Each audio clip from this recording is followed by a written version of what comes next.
आपके साथ चांदनी धवन और वक्त हो गया है लाख टके की बात का।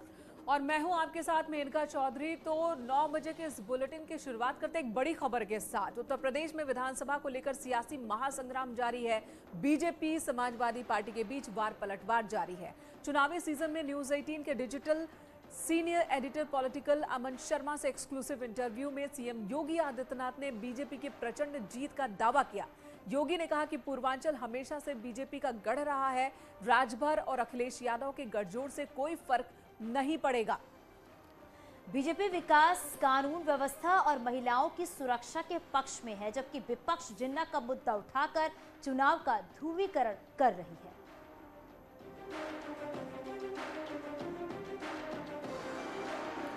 पर सीएम योगी आदित्यनाथ, जिन्होंने न्यूज 18 से बातचीत के दौरान एक्सक्लूसिव बातचीत में फिर से उसी दावे को दोहराया है।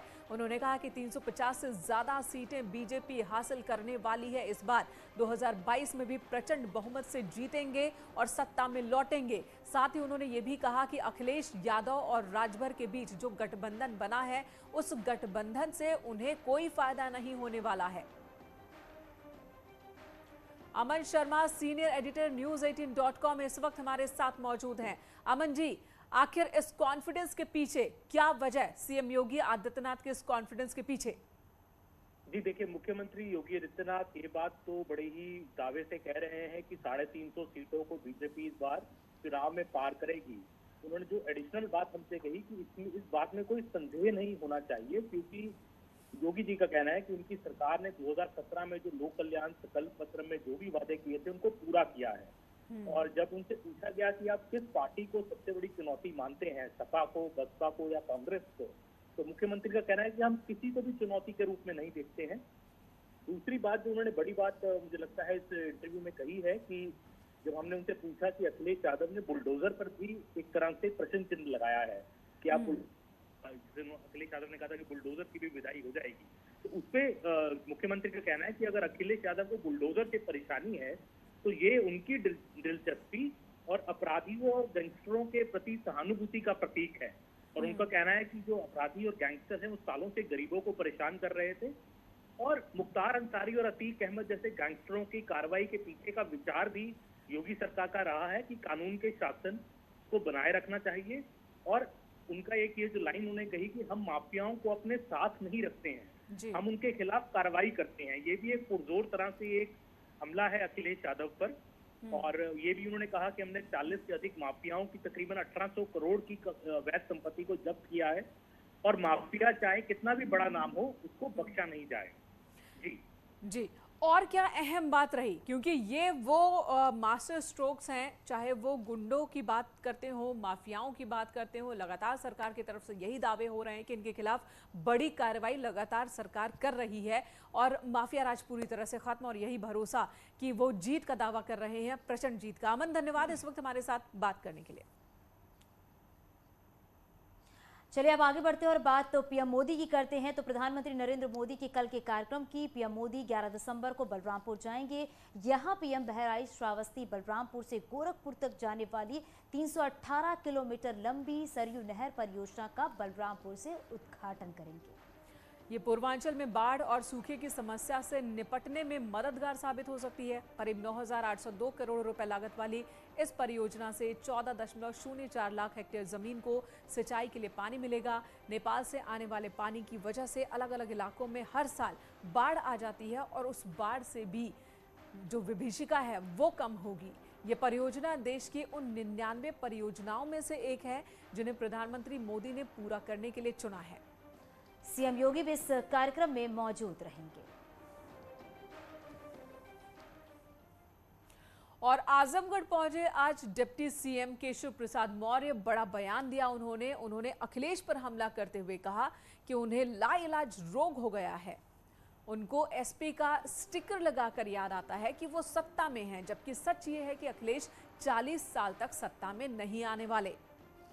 इसके साथ ही डिप्टी सीएम ने गठबंधन पर भी तंज कसा।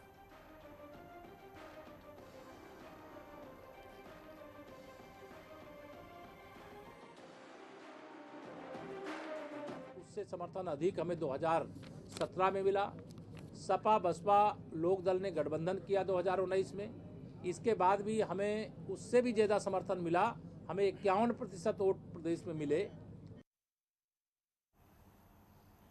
चलिए आगे बढ़ते हैं और बात अब खेल मंत्री की करते हैं। तो खेल मंत्री अनुराग ठाकुर का अलग अंदाज देखने को मिला। उन्होंने कल से दूरदर्शन उत्तर प्रदेश पर शुरू होने जा रहे एक कार्यक्रम का ऐलान भोजपुरी भाषा में ट्वीट कर किया है। उन्होंने लिखा, भोजपुरिया भाषी भाई लोगन। जी हाँ, तो अनुराग ठाकुर ने भोजपुर में एक ट्वीट किया और बहुत ही खूबसूरत उन्होंने लिखा, भाई लोगन हमार सादर प्रणाम।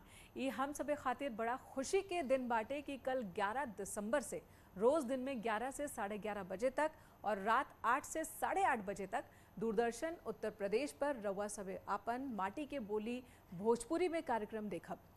हम रउआ सबे के हार्दिक शुभकामना देत बानी।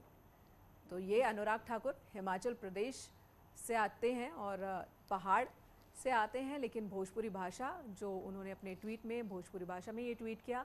और उत्तर प्रदेश एक चैनल जिस पर नया कार्यक्रम शुरू होने जा रहा है दूरदर्शन पर, और उसी कार्यक्रम को लेकर उनका ये ट्वीट।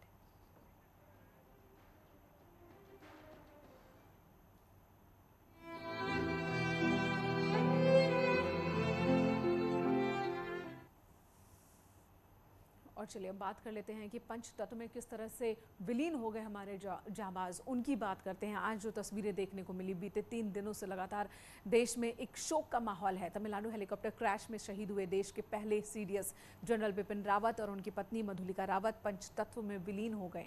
पार्थिव शरीर उनके आवास से बरार स्क्वायर लाया गया। यहाँ सीडीएस रावत की दोनों बेटियों ने उन्हें रीति रिवाज से अंतिम संस्कार किया। उनका अंत्येष्टि स्थल पर रक्षा मंत्री राजनाथ सिंह, उत्तराखंड के सीएम पुष्कर सिंह धामी और दिल्ली के सीएम अरविंद केजरीवाल और 500 से ज्यादा जवान और सेना के अफसर मौजूद रहे।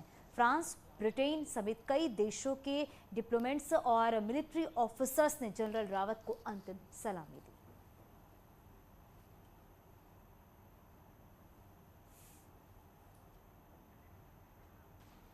तो जनरल रावत और उनकी पत्नी मधुलिका के लिए जब चिता तैयार की जा रही थी, कृतिका और तारड़ी एक दूसरे का हाथ थामे खड़ी थीं।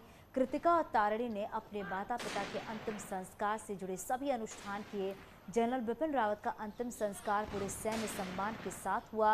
उन्हें 17 तोपों की सलामी दी गई। जनरल रावत और उनकी पत्नी मधुलिका रावत को उनकी बेटियों कृतिका और तारड़ी ने मुखाग्नि दी। ये 3 तस्वीर हम आपको उस वक्त की दिखा रहे हैं।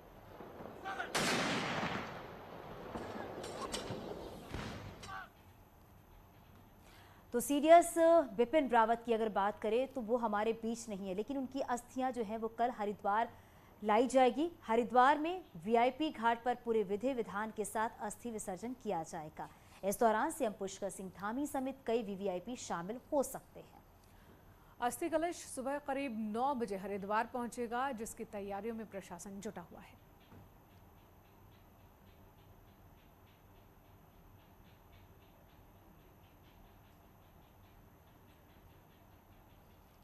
और कल आईएमए देहरादून में पासिंग आउट परेड भी है। इस परेड में शामिल होना था जनरल बिपिन रावत को, लेकिन वो शामिल नहीं हो पा रहे हैं, वो हमारे बीच नहीं है। इस बार स्वर्णिम विजय वर्ष के तौर पर पीओपी करने को तैयारी थी, मगर कुन्नूर हेलीकॉप्टर हादसे की वजह से बहुत ही सादे तरीके से परेड होगी।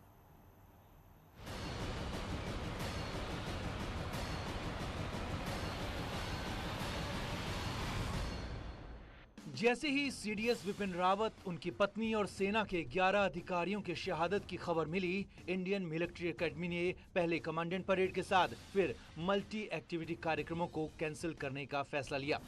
अब पासिंग आउट परेड भी सादगी के साथ आयोजित होगी। इस बार राष्ट्रपति रामनाथ कोविंद बतौर रिव्यूइंग ऑफिसर परेड की सलामी लेंगे। साथ ही अपने तय समय पर परेड आयोजित की जाएगी। इस बार कुल 387 जेंटलमैन कैडेट पास आउट होंगे।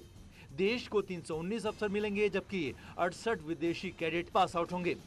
राष्ट्रपति रामनाथ कोविंद निरीक्षण अधिकारी होंगे।